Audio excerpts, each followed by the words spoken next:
Olá! Começa agora o Palavra de Jardineira. Eu sou a Raquel Patro e nesse programa vamos conversar sobre jardinagem e paisagismo. E você vai ter a oportunidade de aprender sobre diferentes assuntos dentro desse tema. Eu vou falar sobre fundamentos e técnicas para você ter dia após dia um jardim cada vez mais bonito e saudável. E no episódio de hoje a gente vai falar de adubos naturais e como que a gente pode usar eles para ter plantas mais produtivas, mais bonitas e saudáveis.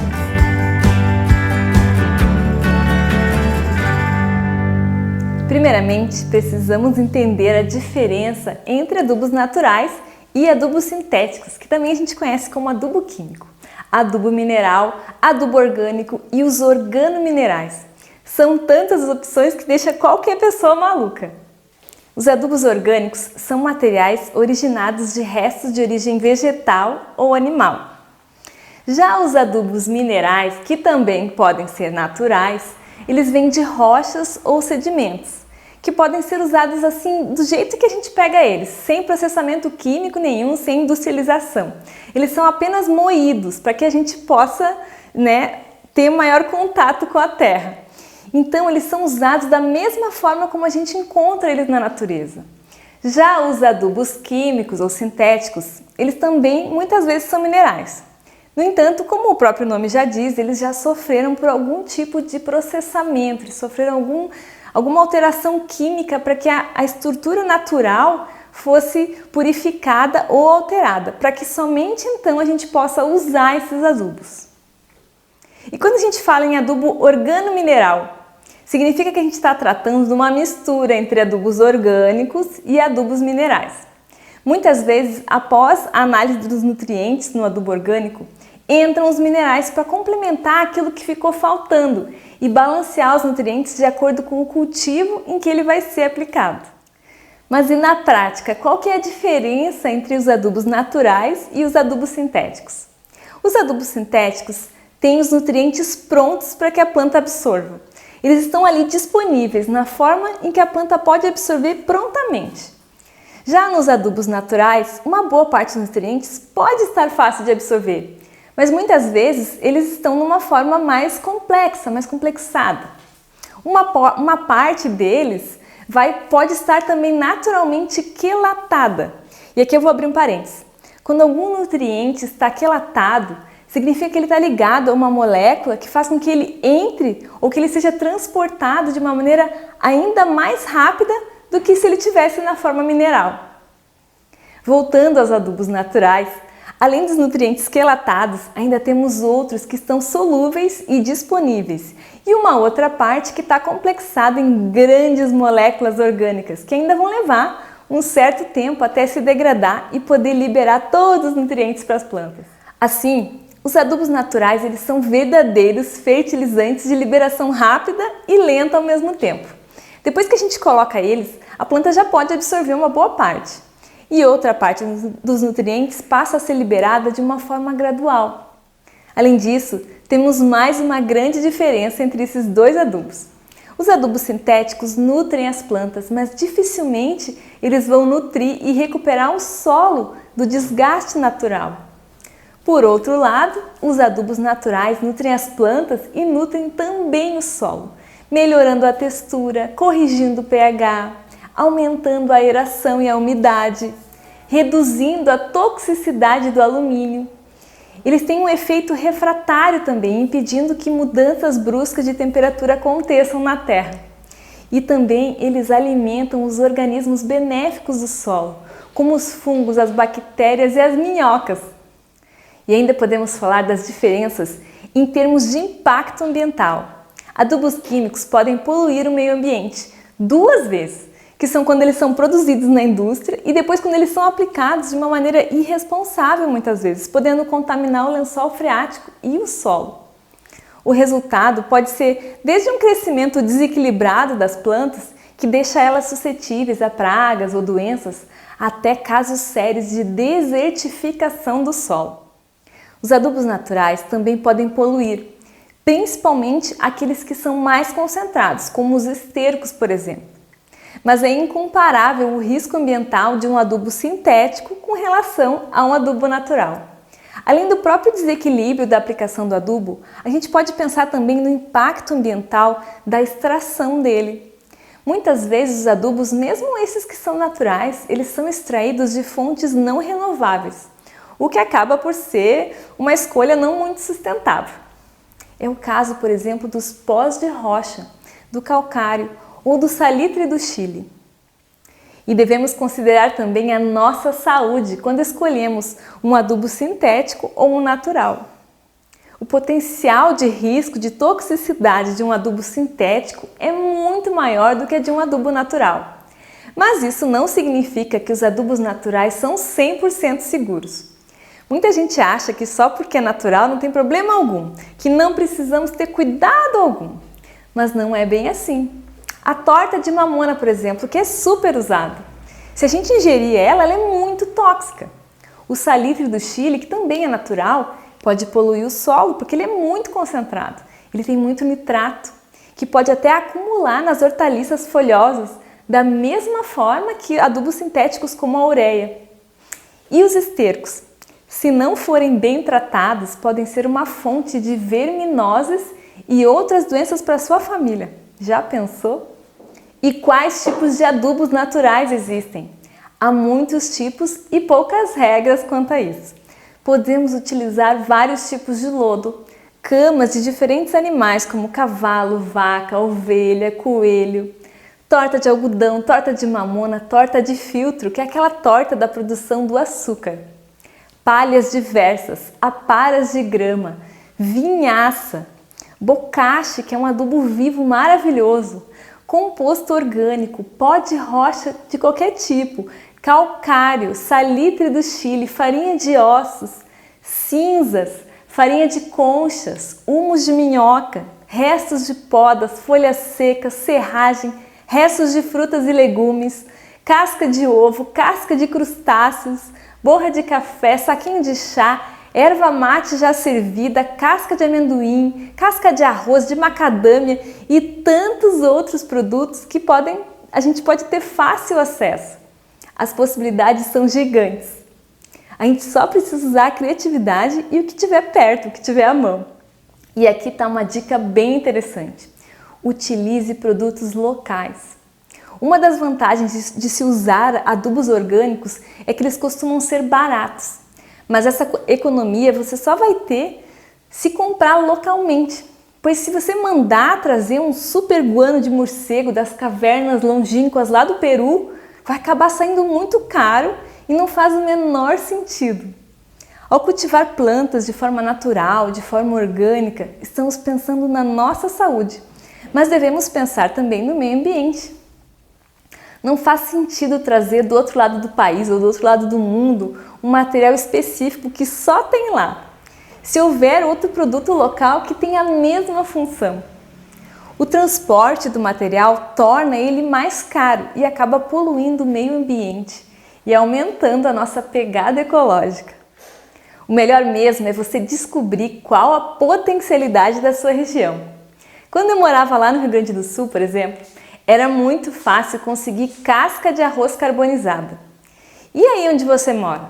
Às vezes tem uma madeireira pertinho, onde você consegue serragem, ou tem uma indústria de processamento de suco, que tem algum subproduto, alguma polpa que seria descartada e que pode se tornar um excelente fertilizante. Às vezes pode ser até um aviário, ou até mesmo uma empresa que descasca amendoim. Agora que conhecemos alguns materiais utilizados na adubação natural, devemos aprender uma coisa muito importante: a relação carbono-nitrogênio desses materiais.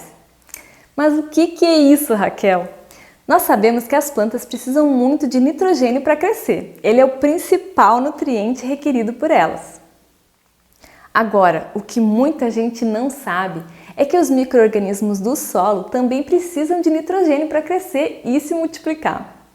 E outra coisa, antes de alimentar a planta, quando a gente está adubando, antes de alimentar a planta, o nitrogênio ele alimenta esses seres. O que isso quer dizer? Que quando colocamos no solo um material que tem muito carbono e pouco nitrogênio, todo o nitrogênio disponível vai ser usado na decomposição dessa matéria orgânica. e não sobra nada para as plantas absorverem. Além disso, se houver um pouquinho de nitrogênio no solo, ele também é sequestrado por esses micro-organismos que precisam processar o material, a matéria orgânica.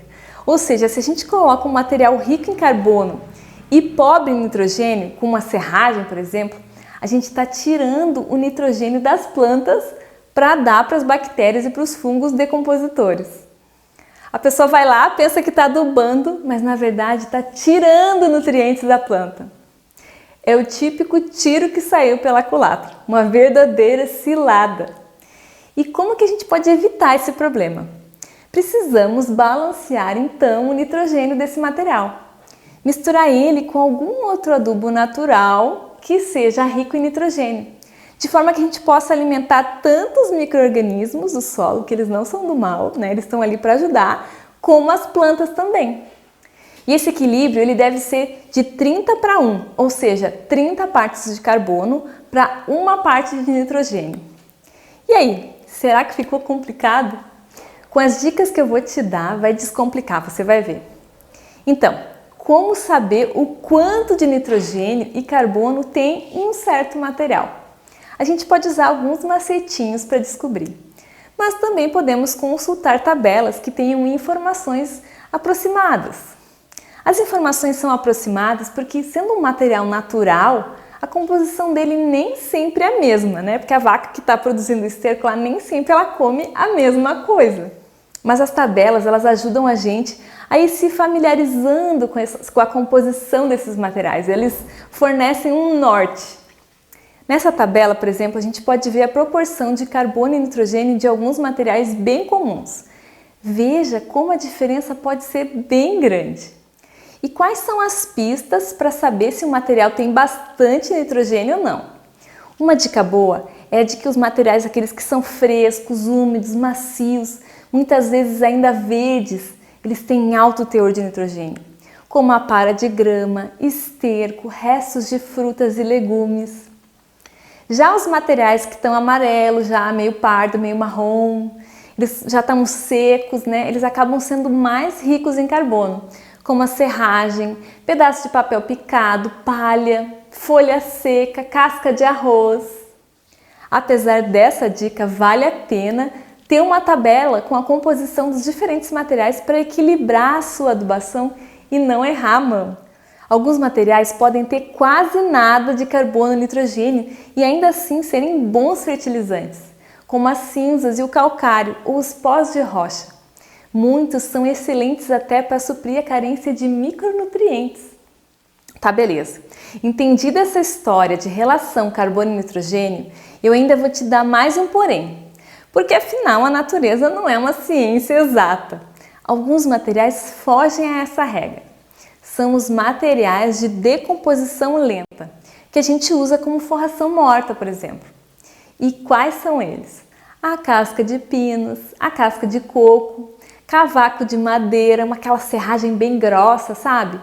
Esses materiais eles têm muita lignina e muito tanino, que dificulta a decomposição pelos micro-organismos. Eles não conseguem processar esse material de forma tão rápida.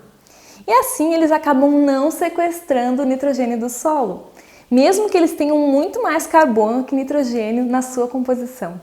Mas eles são uma exceção à regra, tá bom? E agora eu vou pisar no calo de muita gente. Mas não fica bravo comigo, tá? Eu só quero o seu melhor e eu vou te explicar por quê. Sabe aquela dica antiga da vovó de jogar casca de fruta, legume, borra de café, casca de ovo diretamente na terra dos canteiros, direto na horta? Então eu vou te dizer que isso é a maior roubada. Mas calma que eu vou explicar. São 3 principais razões para você não fazer isso. A primeira razão é que esse material todo vai entrar em decomposição. Isso vai atrair uma bicharada indesejável, como mosca, rato, varejeira e todo tipo de bicho que adora uma coisa podre. Segundo lugar, quando esses materiais se decompõem, eles liberam substâncias que são tóxicas para as plantas, como a amônia, por exemplo.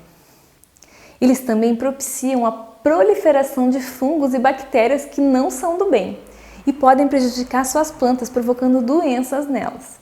Ninguém quer isso, não é? Por último e igualmente importante, quando jogamos cascas de legumes e frutas crus, eles não morrem instantaneamente. E naquele processo natural de decomposição, de morte, eles continuam produzindo muito etileno. E o etileno ele é um hormônio do envelhecimento das plantas. Já pensou, você tá lá todo feliz achando que está fazendo um bem para suas plantas e na verdade elas acabam envelhecendo e amarelando as folhas, murchando as flores por causa do etileno que ainda está sendo liberado nessas cascas.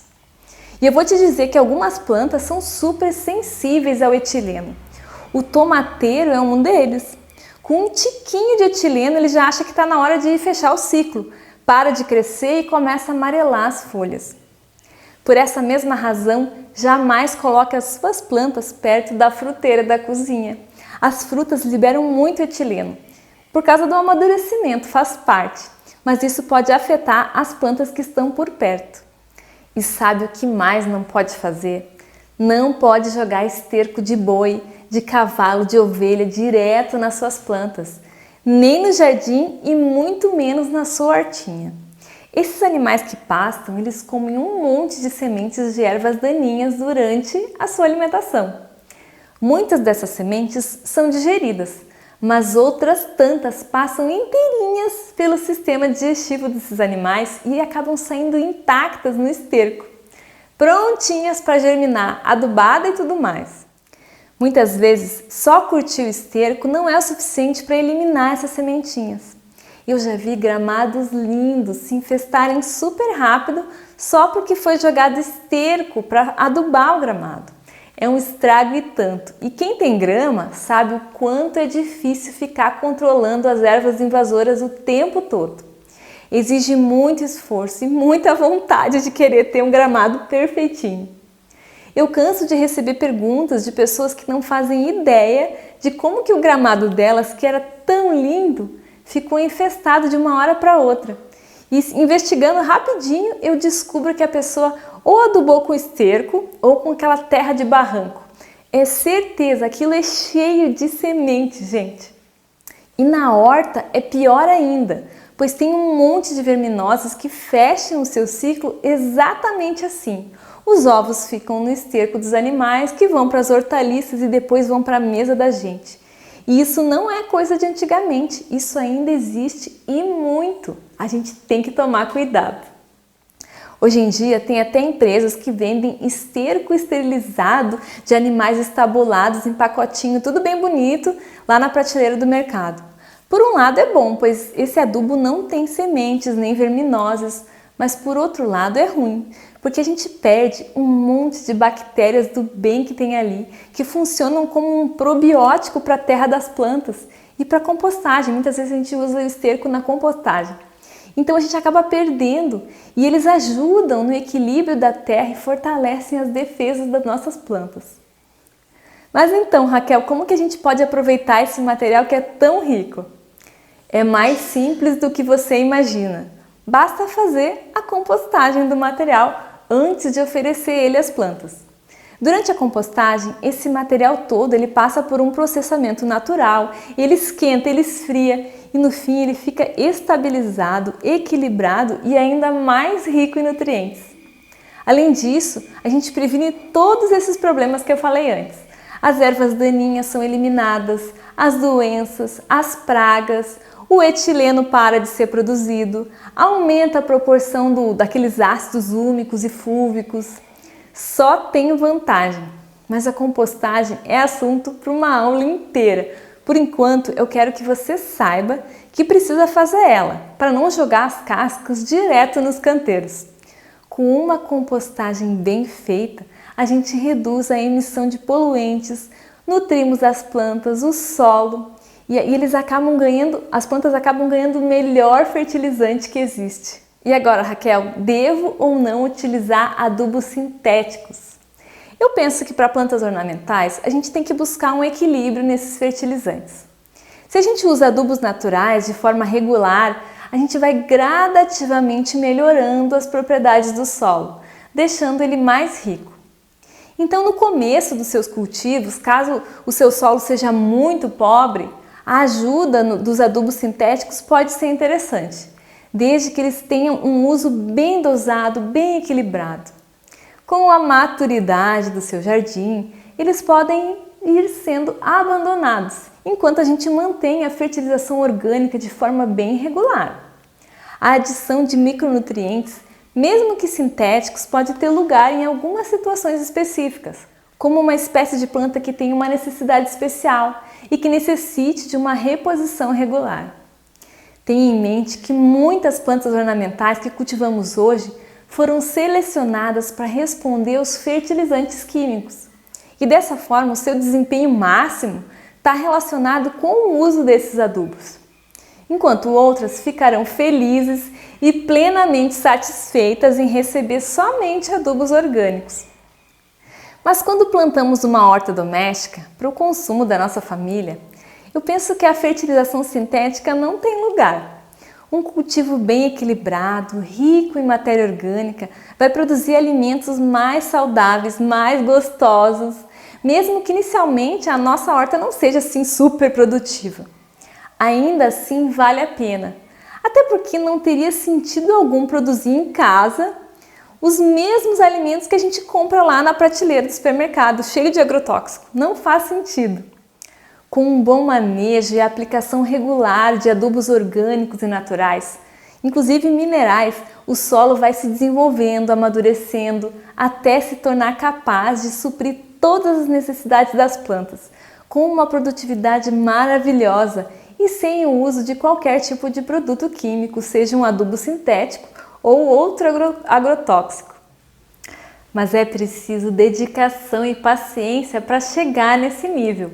Não é com uma aplicação que o solo vai se transformar, ficar super fértil. É um processo. Mas, gente, essa é a minha opinião. Você vai ver por aí outros professores, outros jardineiros, paisagistas que pensam diferente. Alguns que defendem apenas adubação química e outros que só conseguem pensar em plantar com adubação orgânica.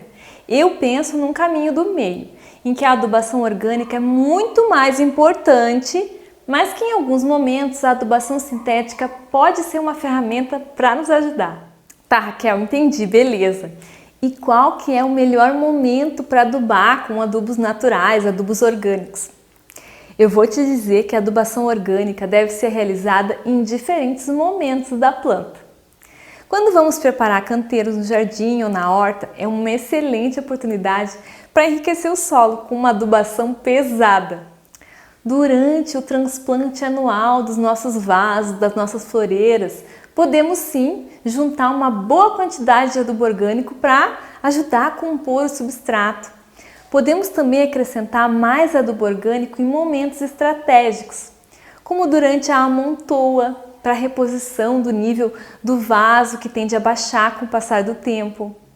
Aliás, você sabe por que isso acontece? Lembra lá dos micro-organismos do solo que eu falei antes? Então, eles vão consumindo a matéria orgânica que volta para o ambiente na forma de gás carbônico. Assim, aquele substrato, aquela terrinha preta do vaso, ela vai encolhendo, ela vai sumindo e a gente nem entende por quê, né? Então, são os micro-organismos trabalhando e se alimentando daquele material. E a gente precisa repor esse material para a nossa plantinha não ficar sem substrato. Outros momentos que pedem adubação orgânica são os períodos que antecedem a floração, durante a floração também e na frutificação. Ou seja, a gente aduba na base, né, durante o plantio e também aduba em cobertura depois para fazer a manutenção. A gente pode adubar no inverno também. Em locais onde há estiagem, a adubação orgânica ela ajuda a manter a umidade do solo. Em locais frios, ela ajuda a manter o solo quentinho também, evitando que as raízes e a planta sofram com o frio. Se o adubo que você está utilizando estiver bem compostado, bem equilibrado de carbono e nitrogênio, não tem problema em fertilizar as plantas, com algumas exceções como a gente vai ver a seguir. As orquídeas, as rosas do deserto, suculentas, carnívoras, são plantas que têm um substrato mais controlado. Nesse caso, o uso de adubos orgânicos como terra vegetal e humus acaba reduzindo a aeração do substrato e aumentando a velocidade em que esse substrato é degradado, reduzindo também a sua durabilidade. Na prática, o substrato ele vai ficando pastoso e deixa de respirar, o que acaba prejudicando as plantas. Essas espécies têm exigências especiais que tornam elas exceção à regra. Não vai sair jogando adubo naquela orquídea linda que você ganhou, tá bom? Ela gosta de adubo de orquídeas. Pode ser orgânico, como o bocashi, biofertilizante, que é aquele caldinho que escorre da composteira. Ou então aquelas misturinhas maravilhosas, como o adubo da AOSP. Mas nada de jogar terra preta ou humus de minhoca numa orquídea, gente. Não vai dar certo. As carnívoras, por outro lado, não vão gostar de nenhum tipo de adubo. Elas gostam de substrato puro, com água limpíssima, preferencialmente destilada. É o jeitinho delas. E se a gente quer ter plantas como essas, a gente tem que respeitar essas particularidades. Outro caso interessante, mas que muitas pessoas acabam errando sem saber, é quanto ao uso do humus de minhoca. O humus de minhoca é um ótimo fertilizante, ele é muito bom mesmo, mas ele pode conter naturalmente ovos de minhocas e pequenas minhocas que, se a gente colocar ele num vaso, que tem um espaço restrito, podem acabar crescendo e se alimentando das raízes das plantas, quando não tiver mais nada para comer. E isso não é muito difícil de acontecer. As minhocas vermelhas da Califórnia, que são aquelas que são mais utilizadas para a produção de humus, elas são vorazes e necessitam de bastante alimento com regularidade. Num vaso onde elas não têm muito para onde ir procurar alimento, o que sobra? As raízes das plantas, mesmo que elas não sejam o seu prato favorito. Assim, ao utilizar o humus em vaso, dê um jeito de esterilizar o material antes ou se comprometa a aplicar regularmente outros adubos orgânicos para que as minhocas elas não passem fome. No jardim ou na horta, esse problema não acontece, não precisa ter esse medo, tá? Pois as minhocas elas preferem passear um pouquinho mais em busca de alimento do que atacar as raízes das plantas. Elas não gostam de comer as nossas plantas. E nada de sair por aí matando as minhocas por causa disso, tá? Elas têm um papel importante na aeração e na fertilidade do solo. E para finalizar, um aviso importante. É muito comum misturarmos torta de mamona com farinha de ossos. Às vezes vem até pronto. Só que isso, apesar de ser muito nutritivo, muito equilibrado para as plantas, pode ser uma bomba relógio, gente. Porque a torta de mamona ela é muito tóxica, enquanto que a farinha de ossos é muito atrativa para os animais domésticos. Então, quando a gente mistura os dois, a gente faz uma receita para que o nosso cachorrinho, para que o nosso gatinho tenha a probabilidade de se envenenar. Então, a gente tem que ter muito cuidado. A farinha atrai os bichos, eles vão lá, vão fuçar na terra e acabam comendo junto, porque está misturado, a torta de mamona. Só que a torta de mamona é tóxica. Então só usa essa mistura se os seus animais não têm acesso às plantas, tá bom? Ou então se você não tem bichinhos de estimação em casa. Cuide da segurança dos bichos. Espero que você tenha gostado da aula. Essa é a primeira aula da série Palavra de Jardineira. A minha ideia é publicar uma aula diferente toda semana, sempre no mesmo dia e horário. Se você curtiu a aula, clica no botão de curtir e se inscreva no canal para ser avisado sempre que tiver uma aula nova. Já se inscreveu? Então agora vai lá e clica no sininho. Você precisa badalar o sininho para ativar as notificações. Um grande beijo e eu fico aguardando as suas dúvidas e comentários.